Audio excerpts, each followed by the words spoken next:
नमस्कार दोस्तों, आप सभी का स्टडी फॉर यूपीएससी से चैनल में स्वागत है। आज सैटरडे है और 18 जुलाई है। आपका एग्जामिनेशन अगले संडे को हो जाएगा। आई होप आप सभी अच्छे होंगे। लास्ट टाइम में जो कुछ चीज़ें आपको बहुत परेशान करेगी, आपको ऐसा लगेगा कि बहुत कुछ भूल रहे हैं, बहुत सारा पढ़ लिया है, दिमाग में कुछ समझ में नहीं आ रहा है कैसे समेटे चीज़ों को, तो इन सब चीज़ों से परेशान होने की आवश्यकता नहीं है। कॉन्फिडेंस रखिएगा और केवल रिवाइज़ कीजिएगा, नई चीज़ों को पढ़ने से बचिएगा। कॉन्फिडेंस बहुत महत्वपूर्ण होता है लास्ट टाइम में। अगर वो आपके पास बेहतर रहेगा कि हाँ मैंने पढ़ा है, किसी का भी सिलेक्शन होगा तो मेरा होगा, ये कॉन्फिडेंस होना चाहिए। साल भर मेहनत की है मैंने, तो आपका एग्ज़ाम अच्छा जाने की संभावना बढ़ जाती है, क्योंकि आप कंसंट्रेट कर पाएंगे, सही से देख पाएंगे, सवालों को हल सही से कर पाएंगे। बाकी रिवीजन कीजिएगा, जहाँ से भी जैसे भी संभव हो रिवीजन करने का प्रयास ज़रूर ही कीजिएगा। हमने इसमें 100 नंबर सवाल तक कर लिया था, आज उसके आगे करना है। हम लोग एंशिएंट से मिडिवल की ओर बढ़ रहे हैं, जिसमें अब धीरे धीरे करके जब एंशिएंट अपना ख़त्म हो जाएगा हर्षवर्धन इत्यादि के बाद, तो उसके बाद से राजपूत काल आ जाएगा भारत में, और उसके बाद से हम लोग फिर दिल्ली सल्तनत की ओर बढ़ जाएंगे। एक सप्ताह और है। साल भर जो 2 साल 3 साल 1.5 साल सब आप मेहनत कर रहे हैं, उसका लास्ट वीक होगा ये। अगले सैटरडे को आप भाग रहे होंगे कहीं पर होटल में देखने के लिए, कहाँ पहुँचे, कैसे सेंटर पर पहुँचे, इन सब चीज़ों का आपको टेंशन होगा। तो ये लास्ट वीक है, बेहतर तरीके से कर लीजिएगा तो बेहतर ही रहेगा सब कुछ। देखिए आज का पहला सवाल क्या है। चीनी तीर्थयात्री ह्वेनसांग द्वारा 7वीं सदी के भारत के बारे में की गई टिप्पणी के संदर्भ में कथन पर विचार करें। ह्वेनसांग मैंने करंट में भी पढ़ाया था, अगर आपको याद है क्या, मैंने आपको समझाया था कि भारत और चीन बहुत दिनों के बाद पहली बार मिल करके कुछ काम करने का प्रयास कर रहे हैं। वो यही है कि ह्वेनसांग ने जो चीज़ें की उसको यूनेस्को में क्यों ना शामिल किया जाए। ठीक है। उसने नोट किया कि समाज कड़ाई से 4 वर्णों में विभाजित था। अछूत चांडाल शहर के दीवारों के बाहर रहते थे। उसने लिखा कि हर्ष का प्रशासन इतना उत्तम था कि सड़कें लुटेरों से पूरी तरह से सुरक्षित थी, चोरी नाम की कोई चीज़ नहीं थी। क्या ऐसा हुआ था क्या, बताइए। ह्वेनसांग को लकी भी कहा जाता है, बहुत ज़्यादा किस्मत का धनी भी था ये, है ना। तो क्यों था, क्योंकि कई बार ये मरने से बचा था। एक बार तो जनजाति लोग ले जा रहे थे कि आज तो बस मुंडी अलग कर देना बलि देने के लिए। अचानक से इसने भगवान का स्मरण किया और अचानक तेज आंधी तूफान के कारण से इसकी जान बच गई थी। बिल्कुल सही सुन रहे हैं, इतिहास बता रहा हूँ मैं आपको, किंवदंतियाँ नहीं बता रहा हूँ। जरा समझते हैं, इसका आंसर ए हो जाए, केवल पहला सही है। दूसरा मैंने इसीलिए बताया तो कि आपको कहानी याद रहे। चोर लुटेरे उस समय काफ़ी ज़्यादा थे, 2 बार तो इसकी जान जाते जाते बची है, तो इसको ज़रूर याद रखिएगा। दूसरा यहाँ पर गलत दिया हुआ है। ह्वेनसांग ने जाति व्यवस्था की कठोरता, अछूतों की दयनीय स्थिति का वर्णन किया है, कथन 2 गलत है। फाहियान गुप्त काल ने लिखा कि रास्ते सुरक्षित थे, लेकिन ह्वेनसांग हर्ष काल के रूप में स्पष्ट रूप से लिखता है कि रास्ते खतरनाक थे। स्वयं ह्वेनसांग को कई बार लुटेरों ने लूटा, जान से मारने की कोशिश की। एक बार तो बलि देने जा रहे थे, बच गया एक किसी तरीके से। हर्ष की सेना मुख्य सेनापति को क्या कहा जाता था, जिसे हर्ष को राज्यवर्धन की मृत्यु के बाद बदला लेने के प्रेरित किया था, तो क्या कहा जाता था इसके समय में, सिंहनाद कहते थे। हर्षचरित के अनुसार से सिंहनाद पुष्यभूति वंश का पुरान और वफादार मुख्य सेनापति था। जब शशांक ने राज्यवर्धन की हत्या की तो सिंहनाद ने युवा हर्ष को क्रोधित किया, उसे प्रतिज्ञा करवाई कि पूरी पृथ्वी को गौर यानी कि शशांकों से मुक्त कर देगा। ऐसी प्रतिज्ञा हर्ष से करवाई थी। हर्ष ने प्रतिज्ञा भी की थी, लेकिन जब तक शशांक शासक रहा तब तक हर्षवर्धन जीत नहीं पाया बंगाल के क्षेत्र को। प्रसिद्ध संस्कृत विद्वान दंडी के संदर्भ में कथन पर विचार करें। ये सब सवाल तो यूपीएससी में भी पूछा जा सकता है। उन्होंने गद्य साहित्य 10 कुमार चरित 10 राजकुमारों की कहानी की रचना की थी। वे कांचीपुरम में पल्लव शासक विशेषकर नरसिंह वर्मन द्वितीय के दरबार में निवास करते थे। इसका आंसर हो जाएगा सी, बिल्कुल सही कथन है, दोनों के दोनों सही दिया हुआ है। कांचीपुरम में पल्लव शासक जो थे, कल मैंने पल्लवों की कहानी बताई आपको, नरसिंह वर्मन, महेंद्र वर्मन, पिता पुत्र का बदला, यहाँ पर हर्षवर्धन बहन का बदला ले रहा है, तो इस प्रकार से बताया था मैंने। तो उसी पल्लव जो तमिलनाडु के क्षेत्र में थे, उन्हीं के दरबार में दंडी रहते थे, जिन्होंने 10 कुमार चरित जैसे काव्य लिखे हैं। दंडी संस्कृत के सबसे महान गद्य लेखकों में से एक थे। बाणभट्ट और सुबंधु के साथ उन्होंने 10 कुमार चरित और काव्य दर्श लिखा है। पल्लव राजा नरसिंह वर्मन द्वितीय राजसिंह कला और साहित्य का बहुत बड़ा संरक्षक था और दंडी उसी के दरबार नवरत्नों में से एक थे। ध्यान दीजिएगा, पल्लव शासक जहाँ पर शासन कर रहे थे, वर्तमान का तमिल क्षेत्र है वो, लेकिन वहाँ पर कोई संस्कृत में काव्य लिख रहा है ना। तो ये भाषाई कट्टरता बाद के समय में आई है, तमिल और संस्कृत की लड़ाई। संस्कृत हर एक जगहों पर देश में उस समय से ही प्रचलित रहा है, सभी के दरबारों में आपको देखने को मिलेगा। दक्षिण भारत के प्रसिद्ध संस्कृत कवि भारवी, जिन्होंने महान महाकाव्य किराता अर्जुनियम की रचना की है, किस पल्लव शासक के दरबार की शोभा बढ़ाते थे भारवी? तो भारवी सिंह विष्णु के दरबार में थे। सिंह विष्णु पल्लव वंश का बहुत ही शक्तिशाली राजा, कला का संरक्षक था। उसके दरबार में संस्कृत के महान विद्वान भारवी रहते थे। भारवी ने किराता अर्जुनियम लिखा है, जो महाभारत के उस प्रसंग पर आधारित है। इसमें अर्जुन और भगवान शिव शिकारी के वेश में होते हैं। ठीक है, तो किरात का मतलब शिकारी और अर्जुन का मतलब अर्जुन है। तो भगवान शिव जब परीक्षा लेने जाते हैं अर्जुन की, आपने देखा होगा अगर महाभारत का सीरियल वगैरह भी, तो उसकी कहानी है किराता अर्जुनियम। ठीक है, जहाँ पर अर्जुन के घमंड को तोड़ते हैं कि आप ही केवल विजेता नहीं हो, एक नॉर्मल सा शिकारी भी आपको हरा सकता है। बादामी के चालुक्य साम्राज्य के पतन के संदर्भ में कथनों पर विचार करें। पल्लव राजा नंदी वर्मन ने बादामी को पूरी तरह से जीत कर अपने साम्राज्य में ला लिया और वहाँ सदियों तक शासन किया। राष्ट्रकूट सामंत दंती दुर्ग ने अंतिम चालुक्य राजा कीर्तिवर्मन द्वितीय को हरा करके साम्राज्य का अंत किया था। क्या हो जाएगा इसका उत्तर? दूसरा तो सही है, पहला यहाँ पर गलत दिया हुआ है। पल्लवों और चालुक्यों की लंबी दुश्मनी थी, लेकिन पल्लवों ने कभी बादामी पर अस्थायी कब्जा नहीं किया। उन्होंने सिर्फ एक बार इसे लूटा था। कथन 2 बिल्कुल सही है। चालुक्यों के ही सामंत थे दंती दुर्ग, जो राष्ट्रकूट हैं, उन्होंने ही इसको खत्म किया और राष्ट्रकूट वंश की वहाँ पर स्थापना करेंगे वो। नेक्स्ट सवाल पर चलते हैं। महाबलीपुरम के बारे में सवाल है। महाबलीपुरम के पंचरथ पल्लव एकाश्म वास्तुकला का जुबा है। इनमें से कौन सा रथ सबसे छोटा है? उसमें विशिष्ट द्रविड़ शिखर का भाव है। यह झोपड़ी के आकार का है। बाकी में तो द्रविड़ियन शिखर है, लेकिन इसमें झोपड़ी के आकार का है। इस प्रकार से बनाया गया है। कौन सा है ये? तो ये द्रौपदी रथ है। द्रौपदी रथ है जो सबसे छोटा और झोपड़ी का आकार का बनाया गया है। महाबलीपुरम के रथ मंदिर नरसिंह वर्मन प्रथम द्वारा निर्मित एक ही चट्टान को तराश कर बनाए गए हैं। इसमें धर्मराज रथ सबसे बड़ा है, यानी कि युधिष्ठिर का। द्रौपदी रथ सबसे छोटा है, या बाकी रथों से भी अलग है, क्योंकि इसकी छत बंगाल की घास फूस की झोपड़ी जैसी है। इसमें कोई पिरामिड नुमा शिखर नहीं है।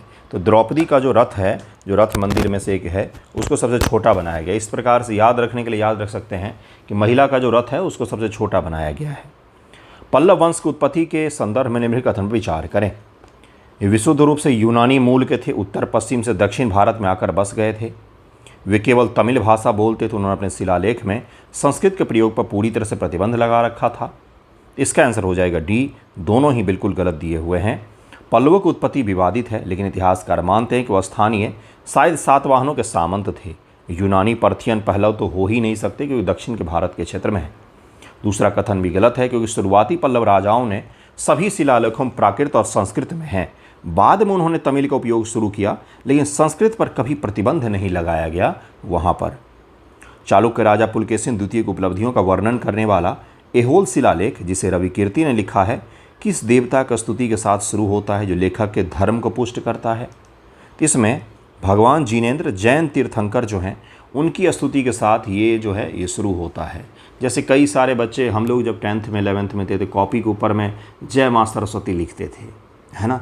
तो वो क्या दर्शाता है भाई कि आपका धर्म क्या, आप किनको मानते हो। आपने भी लिखा होगा शायद। आज अगर लिख रहे हैं तो बिल्कुल ना लिखें, मेंस में आपका कॉपी काट दिया जाएगा।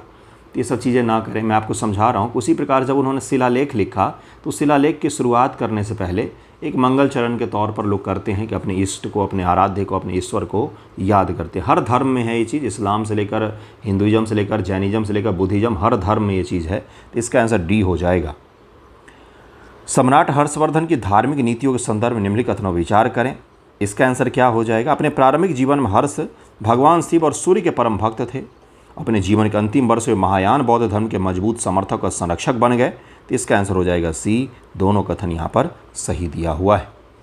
बाद में अपनी बहन राजश्री और चीनी यात्री ह्वेनसांग के प्रभाव में आकर के महायान बौद्ध धर्म की ओर झुक गया और बौद्ध विहारों को भारी दान भी दिया था। इसी प्रकार सम्राट अशोक भी पहले शैव हुआ करते थे, बाद में उन्होंने बौद्धिज्म को अपनाया था। किस चालुक्य शासक ने मेरे भाई को आंध्र क्षेत्र वेंगी का गवर्नर नियुक्त किया था, जिसने बाद में वेंगी के पूर्वी चालुक्य नामक एक पूरी तरह से स्वतंत्र राजवंश की स्थापना की? तो ये कौन है? विष्णुवर्धन है। चालुक्य शासक थे। इन्होंने अपने भाई को आंध्र प्रदेश का क्षेत्र वेंगी इन्होंने दे दिया था। पुलकेशिन द्वितीय ने पूर्वी दक्कन आंध्र प्रदेश में पल्लव और विष्णु कुंडियों को हराया। उसने अपने भाई विष्णुवर्धन को वहाँ का वायसराय बना दिया। पुलकेशिन की मृत्यु के बाद विष्णुवर्धन ने वेंगी में खुद को स्वतंत्र घोषित कर दिया और यह पूर्वी चालुक्य वंश अब अगले 500 वर्षों तक वहाँ पर शासन करता रहा। पूर्वी चालुक्य जो स्थापित हुआ इसी प्रकार से स्थापित हुआ है। बादामी का चालुक्य, वेंगी का चालुक्य, ये अलग अलग हैं और इनके अलग अलग के बारे में अलग अलग सवाल ही पूछा जाता है। चीनी यात्री इत्सिंग की भारत यात्रा के बारे में विचार करना है।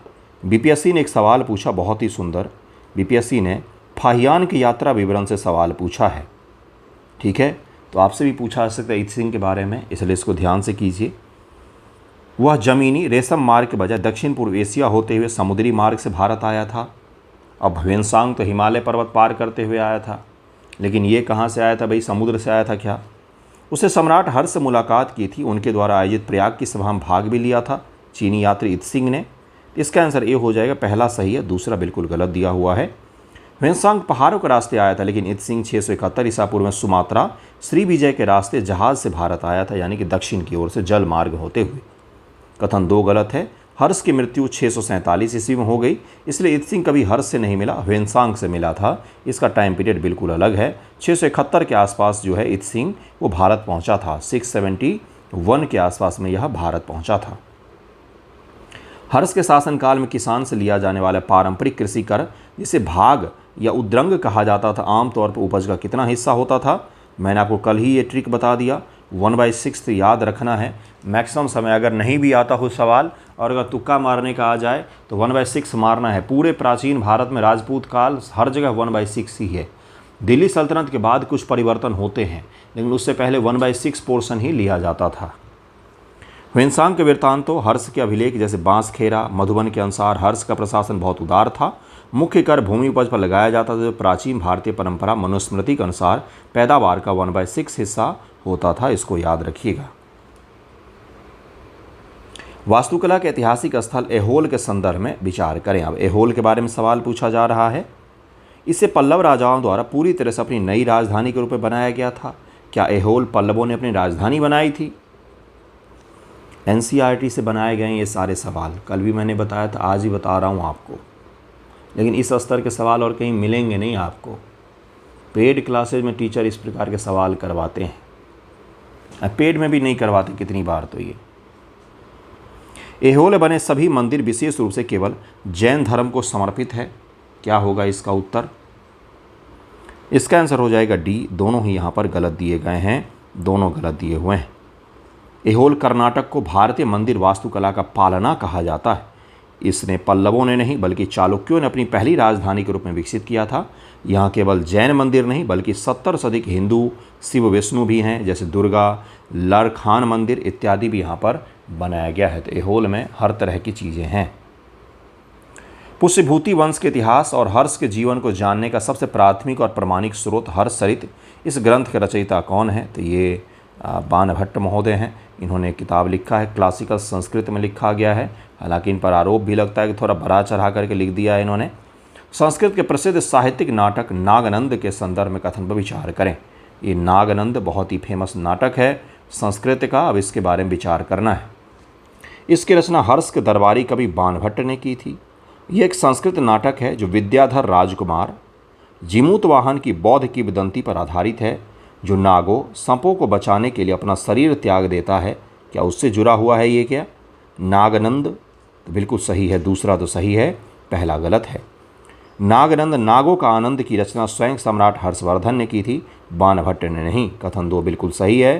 5 अंकों का एक नाटक है जो बौद्ध आदर्श, त्याग और करुणा पर जोर देता है, जिसमें जीमूतवाहन गरुड़ से नागों की रक्षा के लिए अपने जान त्याग देता है। इसी के बारे में यहाँ पर बताया गया है।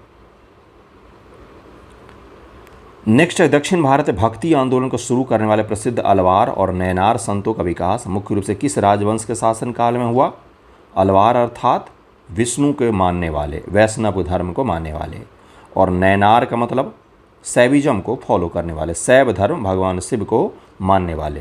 ये बहुत ही कट्टर होते थे, बहुत ही कट्टर, मतलब एक दूसरे के धर्म का अपमान भी करते हैं। बाद के कितने सारे अलवार नैनार जो हैं, आज भी इस तरह की चीज़ें हैं वहाँ पर, है ना। तो ये अलवार और नैनार जो भक्ति आंदोलन की शुरुआत मानी जाती है, उसी के बारे में सवाल है। तो किसके शासनकाल में हुआ था? तो ये पल्लवों के शासनकाल में हुआ था। 6वीं से 9वीं शताब्दी के बीच जब पल्लवों का कांचीपुरम पर शासन था, तब दक्षिण भारत में महान धार्मिक क्रांति हुई। विष्णु के भक्त अलवार 12 संत हैं, ये याद रखना है। विष्णु के भक्तों की संख्या कम है, 12 प्रमुख संत हैं, भक्त नहीं संत की बात हो रही, जिन 12 संतों ने वैष्णव धर्म को प्रचारित किया। इसी प्रकार से नैनार जो हैं ये 63 संत हैं। देखिए सभी प्रमुख जो इस समय 2 ही धर्म प्रमुख रूप से विस्तारित थे दक्षिण भारत में, एक अभी इस समय तो नहीं होगा, इसके बाद आएगा। तो भक्ति आंदोलन में 2 चीज़ हम लोग पढ़ते हैं। एक भक्ति आंदोलन तो है ही, ये अलवार नैनार, फिर शंकर आएंगे, फिर बहुत सारे संत आते हैं जिनमें द्वैत और द्वैत फिलॉसफी भी पढ़ते हैं हम लोग। फिर जब इस्लाम का उदय होता है भारत में, जब बाहर से आते हैं, तो उसके बाद से सूफीज़म शुरू होता है 1100 के बाद। तो दोनों बहुत महत्वपूर्ण है प्रीलियम के दृष्टिकोण से। फिर कुछ ऐसे आते हैं जो किसी में भी नहीं आप उनको रख सकते, जैसे कबीर को आप कहाँ रखेंगे?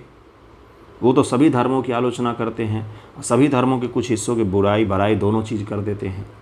अब बाबा नानक हैं, वो तो शुरुआत में उन्होंने अलग ही धर्म की स्थापना की, सिखिज़म की। तो इस प्रकार से ये भक्ति आंदोलन जो है ये काफ़ी महत्वपूर्ण होता है, ज़रूर पढ़ के जाना है, मैं ये बताने के प्रयास कर रहा हूँ। तमिल भाषा में कविताएं गाकर आम लोगों में भक्ति का प्रचार किया। जैन धर्म बौद्ध धर्म को दक्षिण भारत से बाहर कर दिया इन्होंने। दरअसल में जैनिज़्म और बुद्धिज़्म जो था ये पूरे भारत में फैला हुआ था। अभी जिस प्रकार से 2, 3, 4, 5 प्रमुख धर्म हैं, उस प्रकार से उस समय एक ही धर्म हुआ करता था, बुद्धिज़्म और जैनिज़्म। धीरे धीरे करके जब इन भक्ति संतों ने प्रचार प्रसार किया तो जैनिज़्म और बुद्धिज़्म जो है वो भारत से उखड़ गया, बाकी पूरे दुनिया में रहा ही। जैनिज़्म तो भारत के ही कुछ हिस्सों में बाकी है अभी भी। मौखरी वंश के इतिहास के बारे में कथन पर विचार करें। हर्ष द्वारा इसे अपने साम्राज्य के में मिलाने से पहले कन्नौज पर शासन करने वाले प्रमुख राजवंश थे ये। मौखरी कन्नौज पर शासन करते थे।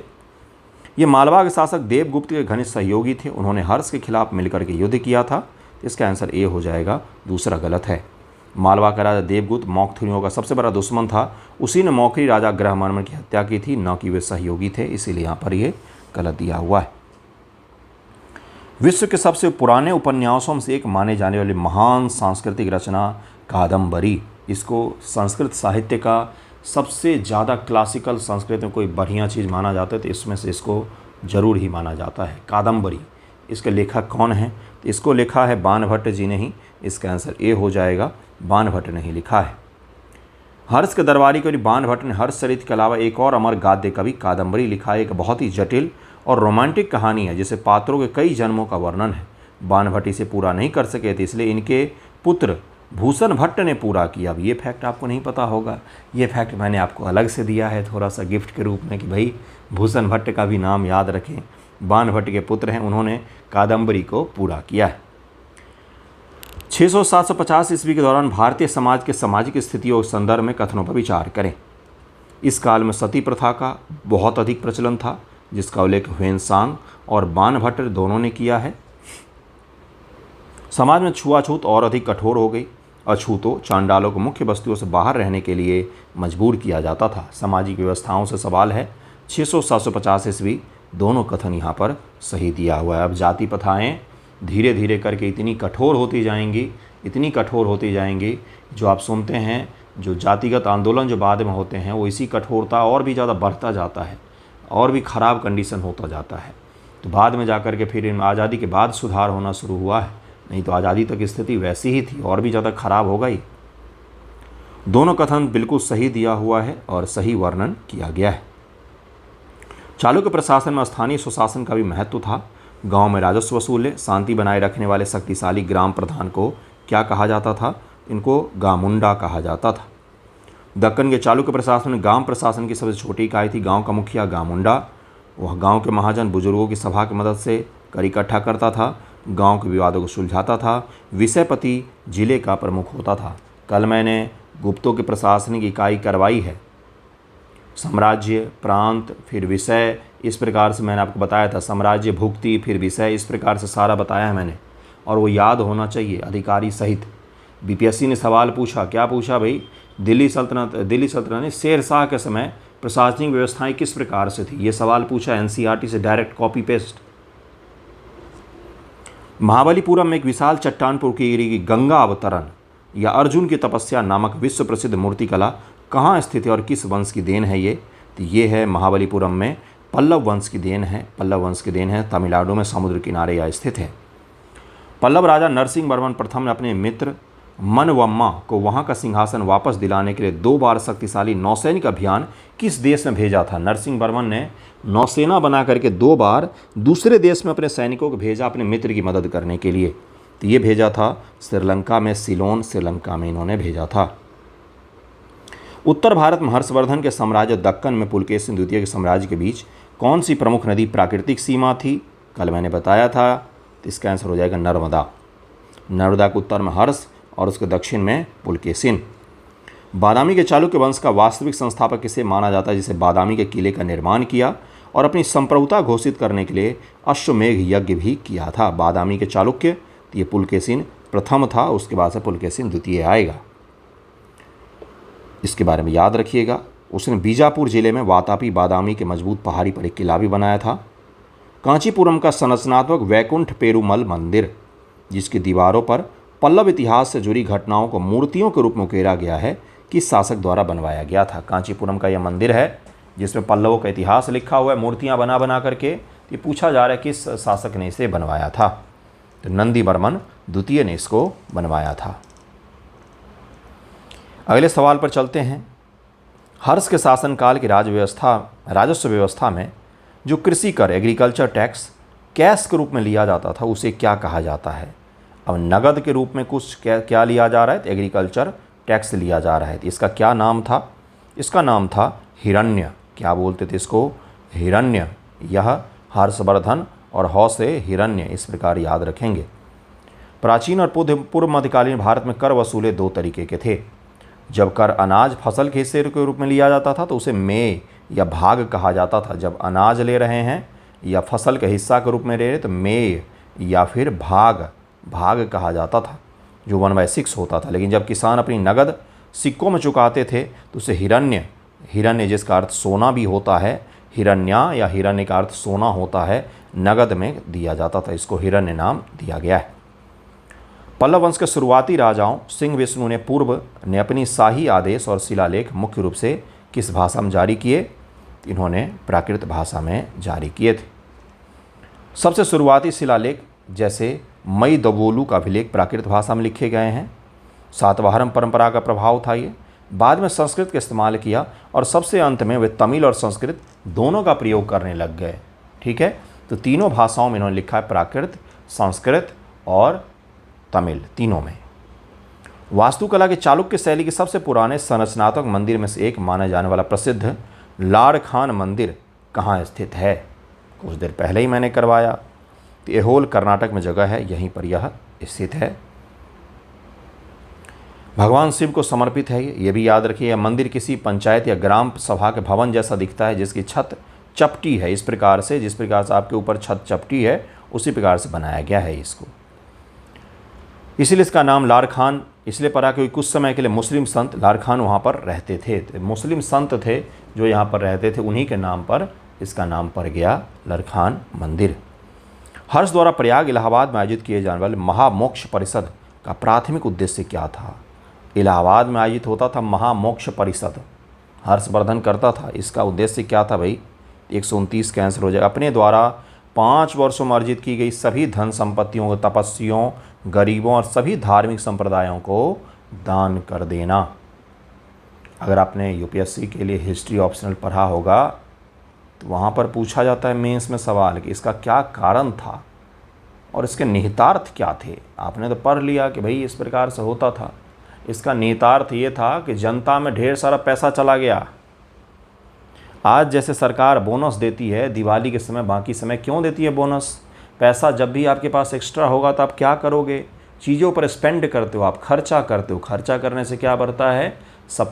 डिमांड बढ़ता है मार्केट में, और डिमांड जैसे ही बढ़ेगा तो आर्थिक जो व्यवस्था है उसमें थोड़ा सा उछाल आता है, मांग सृजन होता है, डिमांड का सृजन होता है। डिमांड के सृजन होने से क्या होगा? सप्लाई बढ़ेगा। सप्लाई बढ़ने से देश की आर्थिक एक्टिविटी जो है वो ग्रो करती है। तो इसलिए ये जो दान पुण्य करता था ये आर्थिक महत्व भी है इसका। ठीक है, तो 5 वर्षों में जितना इकट्ठा होता था सब वहाँ पर दे देता था। वह 75 दिनों तक रुकता था। पिछले 5 साल में इकट्ठा किया गया सारा खजाना, मुकुट, राजसी कपड़े को छोड़ करके दान कर देता था। ह्वेंसांग ने 6ठी महामोक्ष परिषद में हिस्सा लिया है और ह्वेंसांग ने बताया कि ऐसा हमने कहीं भी नहीं देखा। 130 नंबर पर आ गए हम लोग। पल्लव प्रशासन की स्थानीय शब्दावली में एरीपत्ती शब्द का प्रयोग किसके लिए किया गया है? एरीपत्ती, तो वह भूमि जो विशेष रूप से गांव के तालाब जलाशयों के रखरखाव के लिए दान की जाती थी, उसी को एरीपत्ती कहा जाता है।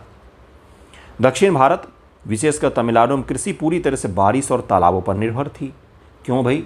क्योंकि वर्षा वहाँ पर कम होती है तुलनात्मक रूप से। तमिलनाडु में वर्षा नवंबर के आसपास के में होती है, तो तालाब का बहुत महत्व है वहाँ पर। पल्लव और चोल शासकों ने सिंचाई के लिए बड़े बड़े तालाब बनवाए। गांव में विशेष भूमि होती थी जिसे एरीपत्ती कहा जाता था। इस जमीन से होने वाली आय का इस्तेमाल गांव की समिति एरीवरियम द्वारा तालाबों की सफाई मरम्मत के लिए किया जाता था।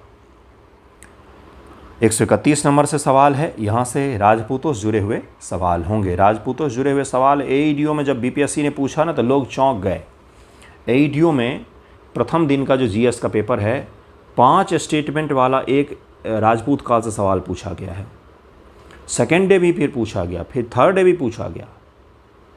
तो राजपूत काल जो है, जिसको सबसे कम पढ़ते हैं आप लोग, कहाँ से कहाँ तक भाई? 700 से लेकर के 1100 के आसपास तक, 1106 1206 के आसपास तक का।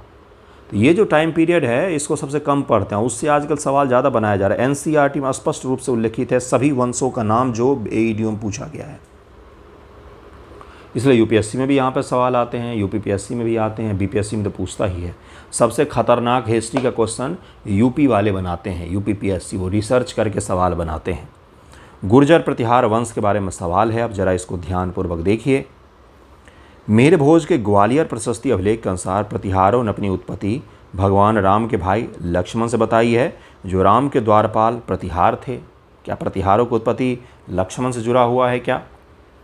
इस वंश के संस्थापक हरिश्चंद्र थे, जिन्होंने मूल रूप से जोधपुर मंडोरा के आसपास अपनी सत्ता स्थापित की थी। तो क्या होगा इसका आंसर? बिल्कुल सही है, दोनों सही है। प्रतिहार खुद को द्वारपाल कहते थे। किसका द्वारपाल? तो भारत का द्वारपाल। क्यों भाई? उनका पोजीशन कहाँ पर है? तो पश्चिमी भारत में, इस एरिया में है, वेस्टर्न इंडिया में, इस एरिया में है। तो बाहरी आक्रमण जितने प्रतिहारों ने और राष्ट्रकूटों ने रोके, उतने किसी ने भी नहीं रोके। और बहुत खतरनाक प्रकार के शासक होते थे यहाँ पर, एक से बढ़कर एक शासक हुए हैं। तो प्रतिहार ने इसलिए खुद को लक्ष्मण से जोड़ा कि हम भगवान राम की भूमि, इस देश की हम रक्षा कर रहे हैं। आपको कॉन्सेप्ट दे रहा हूँ मैं, क्यों वो कहते थे खुद को द्वारपाल। ठीक है, क्योंकि लक्ष्मण ने रावण के खिलाफ युद्ध में राम के द्वारपाल के रूप में काम किया। हरिश्चंद्र नामक एक ब्राह्मण इस वंश की नींव राजपूताना मंडोर राजस्थान में रखी थी प्रतिहारों की। किस महान गुर्जर प्रतिहार शासक ने अरब आक्रमणकारियों सिंध के जुनैद को पूरी तरह से हराकर भारत में उसके विस्तार को 300 वर्षों तक रोक के रखा? 300 वर्षों तक रोक के रखा। तो ये कौन है? तो नागभट्ट प्रथम है, नागभट्ट प्रथम। राजस्थान के युद्ध में नागभट्ट प्रथम ने मालवा और राजपूताना की संयुक्त सेना का नेतृत्व किया। उसके खिलाफ जनरल जुनैद की विशाल से अरब सेना को कुचल दिया, जिससे अरबों का भारत विजय का सपना टूट गया। यह भारतीय इतिहास की सबसे निर्णायक जीतों में से एक था, जिसके कारण से अगले 300 सालों तक उन्होंने फिर से दोबारा आक्रमण नहीं किया। जब प्रतिहार कमज़ोर होते हैं, छोटे छोटे राजपूत राजाओं का यहाँ पर उदय होता है, उसके बाद जो हैं अरबी लोग वो सक्सेसफुल हो पाते हैं। प्रतिहार सम्राट मिहिर भोज के संदर्भ में कथनों पर विचार करें। वह भगवान विष्णु का परम भक्त था। उसने आदि वाराह की उपाधि धारण की थी। मिहिर भोज के बारे में सवाल पूछा जाता है। मिहिर भोज की प्रतिमा को लेकर के उत्तर प्रदेश, राजस्थान, इन सब में तनाव रहता है कि मिहिर भोज जो था ये गुर्जर है, कुछ बोलते हैं कि नहीं ये राजपूत है। ये दोनों लड़ते रहते हैं आज के ज़माने में। मिहिर भोज कब का चला गया पृथ्वी से, आज लड़ते रहते हैं। उसने अपने सिक्कों पर वाराह भगवान विष्णु के सूअर अवतार की आकृति अंकित करवाई। तो इसका आंसर हो जाएगा बी, दोनों यहाँ पर सही दिया हुआ है। वाराह जो पृथ्वी को राक्षसों, जहाँ मलेशिया अरबों से बचाता है, उसके द्वारा जारी चांदी के सिक्कों को आदि वाराह दम्म कहा जाता है। महान संस्कृत के कवि और नाटककार राजशेखर, जिन्होंने कर्पूर मंजरी और काव्य मीमांसा जैसे प्रसिद्ध ग्रंथों की रचना की, किस राजपूत शासक के दरबार के गुरु और दरबारी कवि थे? ये सवाल कुछ दिन पहले ही पूछा गया है राजशेखर के बारे में। तो गुर्जर प्रतिहार शासक महेंद्रवाल प्रथम के दरबार में थे। कर्पूर मंजरी और काव्य मीमांसा इन्होंने लिखा है। बाल रामायण भी इन्होंने लिखा है। संस्कृत के महान विद्वान थे। अजमेर शहर की स्थापना चहमान यानी कि चौहान वंश के संदर्भ में कथनों पर विचार करें। अजमेर शहर की स्थापना 12वीं शताब्दी में चौहान शासक अजयराज द्वितीय के द्वारा की गई थी। अजयराज ने अपनी पत्नी रानी सोमल देवी के नाम पर चांदी और तांबे के सिक्के भी जारी किए थे। इसका आंसर सी हो जाएगा, दोनों यहाँ पर सही दिया हुआ है। जरा समझते हैं इसको। अजयराज द्वितीय ने 1113 में अजय मेरू अब अजमेर शहर की स्थापना की। इसे चौहानों की नई राजधानी बनाई। उसने वहाँ तारगढ़ किले का भी निर्माण करवाया। वो इतना प्रगतिशील था कि उसने अपनी रानी सोमल देवी या सोमलेखा का नाम अपने सिक्कों पर अंकित करवाया, जो उस समय दुर्लभ था। उस समय कोई भी राजा अपने रानी का नाम अंकित नहीं करवाता था। नाम जरूर ध्यान रखिएगा। आज भी अगर आप अजमेर जाएंगे तो अजमेर शहर के बाहर बड़ा सा बहुत बड़ा बैनर दिखेगा कि पृथ्वीराज चौहान की नगरी में आपका स्वागत है। इस प्रकार से अजमेर स्थित प्रसिद्ध सूफी दरगाह के पास मौजूद 2.5 दिन का झोपड़ा मूल रूप से एक विशाल संस्कृत महाविद्यालय था। इस संस्कृत विद्यालय का निर्माण किस चौहान शासक ने करवाया था? इसका निर्माण करता विग्रहराज चतुर्थ बीसल देव ने। बाद में इसको मस्जिद में तब्दील कर दिया गया 2.5 दिन के झोपड़े के नाम से। कई सारे लोग बोलते हैं 2.5 दिन में बना था इसलिए 2.5 दिन का झोपड़ा है। ये 2.5 दिन का मेला इसके बगल में लगता है तो इसके कारण से है। जो भी है, अब इसको 2.5 दिन का झोपड़ा कहा जाता है। जरा पढ़ते हैं इसको। चौहान वंश के सबसे महान शासकों में से एक विग्रहराज चतुर्थ, जिसे बीसल देव भी कहा जाता है, एक महान विजेता होने के साथ साथ विद्वान भी थे। उन्होंने अजमेर में सरस्वती कंठाभरण नामक एक भव्य संस्कृत विद्यालय कॉलेज बनवाया था। ये यूपीएससी में पूछा गया है, पीटी में। 1192 के बाद कुतुबुद्दीन ऐबक ने इसे तोड़ करके मस्जिद 2.5 दिन का झोपड़ा में बदल दिया था। चौहान शासक विग्रहराज चतुर्थ की साहित्यिक उपलब्धियों के संदर्भ में कथनों पर विचार करें। उन्होंने स्वयं हरिकेली नाटक नामक एक प्रसिद्ध संस्कृत नाटक की रचना की थी। इस नाटक की पंक्तियां आज भी 2.5 दिन का झोपड़ा की दीवारों पर उकेरी हुई पाई जाती हैं। तो बिल्कुल सही है, दोनों के दोनों कथन यहाँ पर सही दिए हुए हैं। विग्रहराज चतुर्थ बीसल देव के प्रतिभाशाली लेखक थे। उन्होंने हरिकेली नामक नाटक लिखा, जो महाभारत के उस प्रसंग पर आधारित है जिसमें अर्जुन और भगवान शिव का युद्ध होता है। किराता अर्जुनियम जो है उसी वाला है ये। कुतुबुद्दीन ऐबक के विनाश के बावजूद इस नाटक कुछ अंश आज भी मस्जिद मूल संस्कृत विद्यालय पत्थर की दीवारों पर आपको सुरक्षित रूप से दिख जाएगा। मैं गया हूँ इस 2.5 दिन के झोपड़े में। कुछ भी नहीं है, एक 2-4 बड़ी बड़ी सी पिलर खड़ी है और एक छोटा सा छत बनाया गया है। अब उसको मस्जिद कहते हैं, लेकिन ये पहले संस्कृत विद्यालय हुआ करता था। पृथ्वीराज चौहान तृतीय के दरबार में रहने वाले कवियों और उनके साहित्य से संबंधित सही मिलान की पहचान करें। पृथ्वीराज चौहान तृतीय है तो द्वितीय भी होगा कोई, प्रथम भी होगा कोई। अब आप मुझे बताएं, तराइन के युद्ध में प्रथम लड़ा था, द्वितीय लड़ा था या तृतीय लड़ा था? कौन सा पृथ्वीराज चौहान लड़ा था? तो गौर ही नहीं किया कभी। पृथ्वीराज चौहान और गौरी बस पर के आगे बढ़ जाते हैं। कौन सा पृथ्वीराज चौहान? द्वितीय, प्रथम की तृतीय? जरा सर्च कीजिएगा। कितनों को तो आज पता चला होगा पृथ्वीराज चौहान तृतीय भी है कोई। एनसीईआरटी फैक्ट है, कहीं नया नहीं लिया गया है ये। पृथ्वीराज चौहान के दरबार में इसका आंसर सी हो जाएगा, जयानक। पृथ्वीराज विजय जो है यहाँ पर सही दिया हुआ है। चौहान के द्वारा कई महान कवि थे। चंद्रबरदाई, इन्होंने हिंदी ब्रज भाषा में डिंगल पिंगल में प्रसिद्ध महाकाव्य पृथ्वीराज रासो लिखा है और यह हिंदी भाषा में लिखा गया पहला महाकाव्य है पृथ्वीराज रासो। अतिशयोक्ति है इसमें बहुत सारा, लेकिन माना जाता है कि हिंदी में लिखा गया पहला महाकाव्य पृथ्वीराज रासो ही है और इसको प्रमुख स्रोत के रूप में भी हम लोग मानते हैं। कुछ इससे इसके बिल्कुल सटीक है। लेकिन जयानक नामक कश्मीरी विद्वान ने संस्कृत में पृथ्वीराज विजय लिखा था, जिसे ऐतिहासिक रूप से रासो से अधिक प्रमाणित माना जाता है। क्यों माना जाता है वो भी मैंने आपको बता दिया। मालवा के परवार वंश के संदर्भ में निम्नलिखित कथन पर विचार करें। इस वंश का संस्थापक उपेंद्र या कृष्णराज था।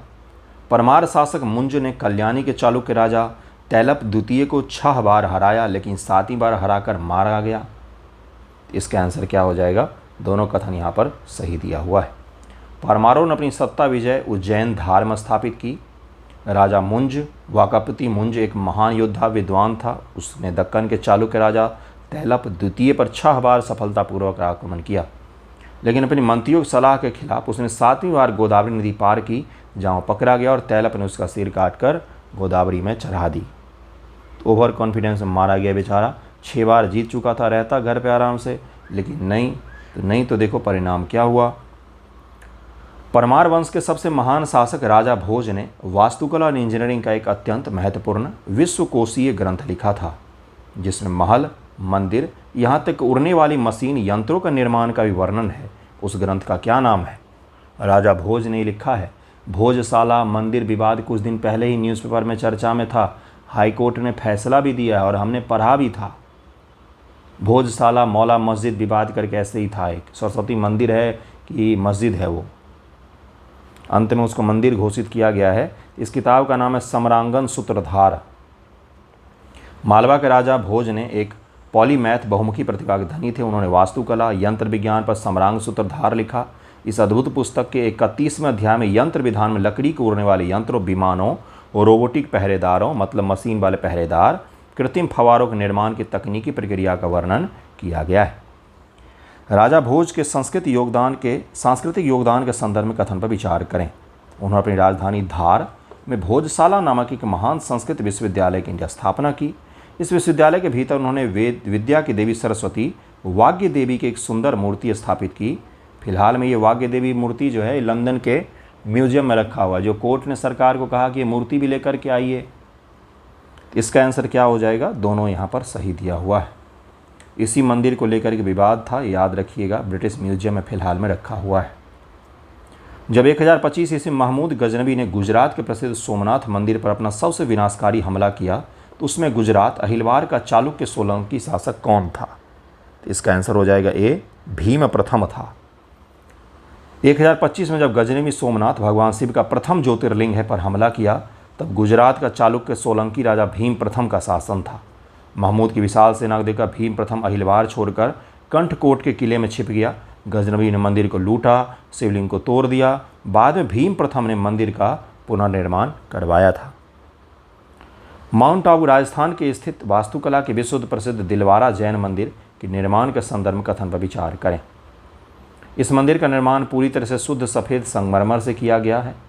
इसमें सबसे पुराने मंदिर बिमल वसाही गुजरात के चालुक्य राजा भीम प्रथम के मंत्री बिमल शाह द्वारा 1031 ईस्वी में बनवाया गया था। इसका आंसर क्या हो जाएगा? ये दोनों ही सही हैं। दिलवारा जैन मंदिर अपनी संगमरमर की बारीक नक्काशी खासकर छत पर के लिए दुनिया भर में प्रसिद्ध है। राजपूत काल के दौरान व्यापारियों के बढ़ते प्रभाव को दर्शाता है। राजा भीम प्रथम के सेनापति बिमल शाह ने आदिनाथ को समर्पित बिमल वसाही मंदिर बनवाया। बाद में वास्तुपाल और तेजपाल मंत्री ने लूना वसाही भी बनवाया था। तो ये दोनों अलग अलग हैं, दोनों के बारे में याद रखिएगा। गुजरात के मेहसाना जिले के पुष्यवती नदी के तट पर स्थित प्रसिद्ध मोढेरा सूर्य मंदिर का निर्माण 1026-27 में किस राजवंश द्वारा करवाया गया था? तो चालुक्य और सोलंकी वंश और सोलंकी शैली में है ये बना हुआ।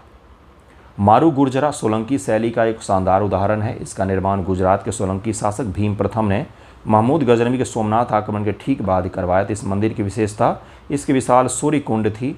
यह तथ्य है कि विषुव के दिनों में सूर्य की पहली किरण सीधे गर्भगृह की मूर्ति पर ही पड़ती है। आज भी विषुव के दिनों में जब सूर्य जो है विषुव की स्थिति में होता है तब।